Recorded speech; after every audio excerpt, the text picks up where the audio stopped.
نحمده ونصلي على رسوله الكريم أما بعد. عن أبي هريرة رضي الله تعالى عنه قال رسول الله صلى الله عليه وسلم: صنفان من أمتي إذا صلح كله وإذا فسد كله على عظم العلماء والأمراء. رواه المسلم. কাবিল সদ-এহতেরাম তাওয়াদুল করে আমির শেখ দত্তাবাড়ি শেখ বাংলাদেশ সাইকুল আলম হযরত মাওলানা মাহমুদ হাসান দামাত বরকাতুহুম ও অন্যান্য হাজার দোলাবাইকেরা আজকে সকাল থেকেই পর্যন্ত অনেক কথা বলেছেন, শুনেছি আমরা, আমাদের অন্তর করে গিয়েছে। আল্লাহ তাআলা যেন আমাদের আকাবেরদের জীবনকে সুস্থতার সাথে ইমানের সাথে দারাজে নসিব করে দেখছে। কথা যেহেতু শেষ হয়ে গিয়েছে, আমার কথা বাকি নেই, আমি ভিন্ন একটা কথা বলবো। তা হচ্ছে এই, আজকে এত বড় একটি ওলামাদের দেশে আমাদের কিছু কথা শোনা দরকার ছিল, তাই বলে আমি আসছি হযরতের দরবারে। রাসূল করিম সাল্লাল্লাহু আলাইহি ওয়াসাল্লাম ইরশাদ করেছেন, আমার উম্মতের মধ্যে দুইটা শ্রেণী আছে, এই দুইটা শ্রেণী যদি ঠিক হয় তাহলে এই সারা পৃথিবীর সমস্ত ফিতনা ফাসাদ সবকিছু ঠিক হয়ে যায়। সুবহানাল্লাহ।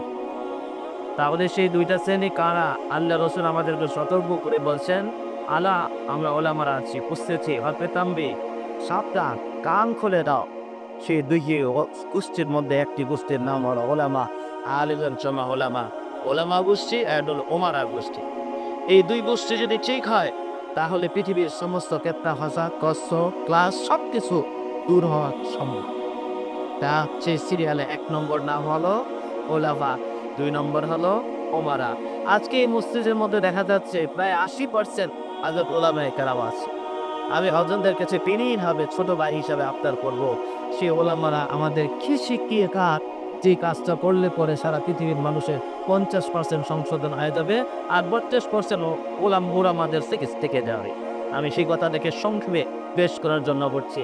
আর ইমাম গাজ্জালী রাহমাতুল্লাহ আলাইহি হাদিসের সারমর্ম লিখতে গিয়ে লিখেছেন, একটা মানুষের দেহের মধ্যে দুইটা অঙ্গ থাকে, একটা ভিতরগত অঙ্গ, একটা বাহিরগত অঙ্গ। আল্লাহ পাক রব্বুল আলামিন মানুষের ভিতরগত যে অঙ্গ কল্প আছে এর উপরে মেহনত করার জন্য নবীদেরকে সরাসরি পাঠিয়েছে, আর সেই দায়িত্বটা আল্লাহ পাক রব্বুল আলামিন ওলামাদেরকে দিয়েছে। সুতরাং ওলামারা যখন মানুষের হৃদয়কে ঠিক করবে তাহলে মানুষের দেহ নামক রাজ্যের রাজাকে ঠিক করে ফেলবে। আর এই কথাগুলো ওলামারা মিম্বরে বসে বসে মানুষকে আদর ও মাহাব্বত ও আখলাক দিয়ে মানুষকে বুঝিয়ে যখন মানুষের তীর ঠিক হবে তখন মানুষের হাতও ঠিক হবে, পাও ঠিক হবে, চোখও ঠিক হবে, কানও ঠিক হবে। তখন কানের আওয়াজ শুনলে কানের মধ্যে হাঙ্কুর দেবে, যখন কুরআন দেখবে তখন চোখ বন্ধ করে রাখবে। এইটা হলো ওলামায়ে কেরামের একটি বড় ক্ষেত্র।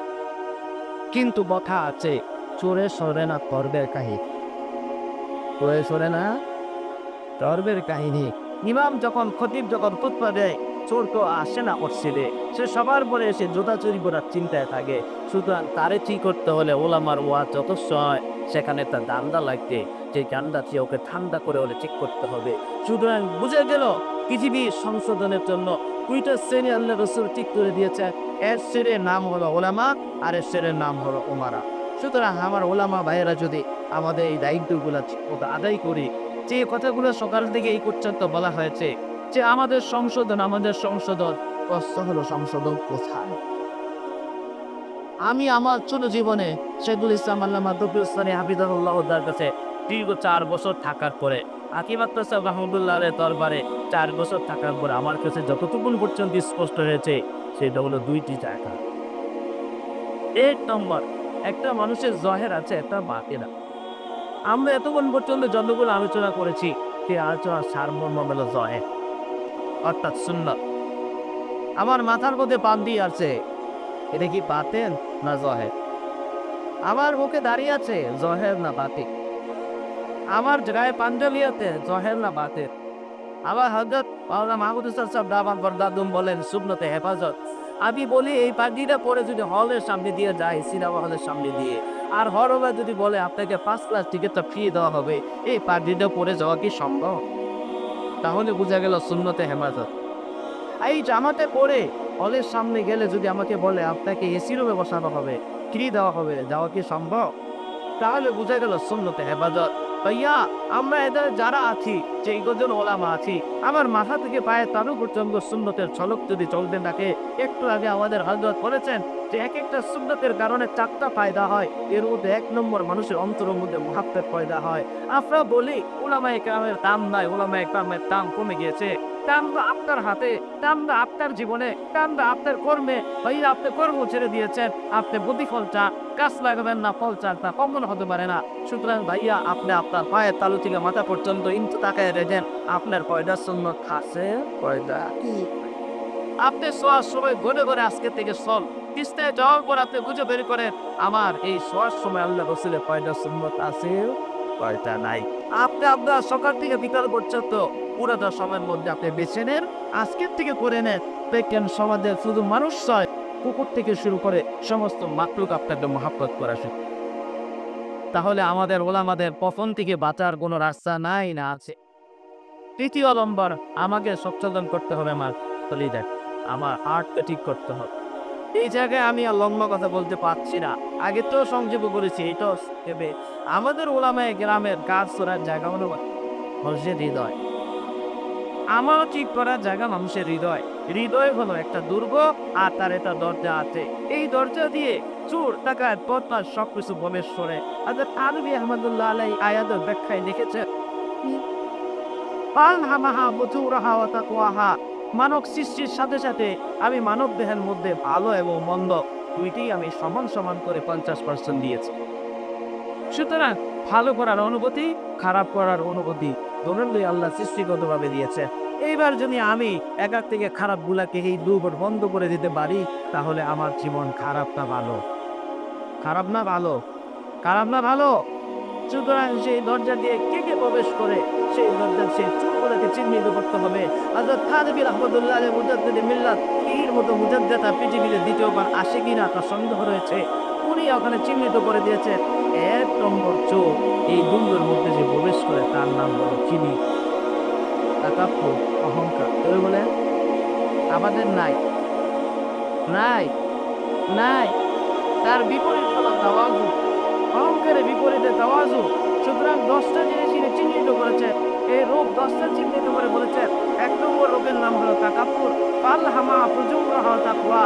ফুজুর মানে গুনার বিষয়, তাকওয়া মানে গুনাহ থেকে বাঁচার বিষয়। সুতরাং তোমার অন্তরে যখনই তাকাব্বুর পয়দা হয়েছে, অহংকার পয়দা হয়েছে, সাথে সাথে তুমি বিনয়ী হওয়ার জন্য চেষ্টা করো। রোম সব সাথে সাথে দিয়ে দিয়েছে। হাকিম করত বলার তো সময় নাই, এতটুকু পর্যন্ত বলে দিলাম। যখনই আমার ভিতরে অহংকার পয়দা হয়েছে, তখন আমার ভিতরে আছে আমি বড় ছোট। এবার এখানে তাদকিস পয়দা হয়েছে, যখনই তাদকিস পয়দা হয়েছে, আরেক রূপে ছোট বানিয়েছে, তখন তাদের মধ্যে আরেকটা রূপ পয়দা হয়েছে, যেটার নাম হলো হাসাদ। সুতরাং যখনই হাসাদ এসেছে, এই হাসাদের আগুন এসে দগ্ধে থাকে, নিজেও চলে, প্রতিবেশীকেও জ্বালায়, প্রতিপক্ষও জ্বালাতে থাকে। এইভাবে 10টা গুণের কথা ওখানে আল্লাহ পাক রব্বুল আলামিন আমাকে আপনাদেরকে এই কথাগুলো আমাদের বড়দের দিকে শুনবো। আমি শুধু শিরোনাম্বরে আমার কথা শেষ করে দিয়েছি। সুতরাং ভাইয়া 3 নম্বর চোর হলো হিস, লোভ। এই লোভের মাধ্যমে মানুষ অন্ধ হয়ে যায়। যখন অন্ধ হয়ে যায়, তখন ভাই বোঝে না, ভাইকে হত্যা করে। মদের লোভে, নারীর লোভে, সমস্ত লোভে পৃথিবীর সমস্ত যত খারাপই আছে সব কিছু শেষ করে এই জায়গায় ওষুধ দিয়েছেন, কেনা আর আমি আর লোভ করবো না, যা পেয়েছি তাই সন্তুষ্ট থাকবো। এই বাকিটা আমাদের বড়রা বলবেন। আমি শুধু আপনাদের কাছে এই কথাটা আপনার করতে এসেছি। ভাইয়া আমি একজন আলেম হিসাবে, আমি একজন আলেম হিসাবে, আমি একজন নায়েবে রাসূল হিসাবে আমার 3টা জিম্মাদারি আছে।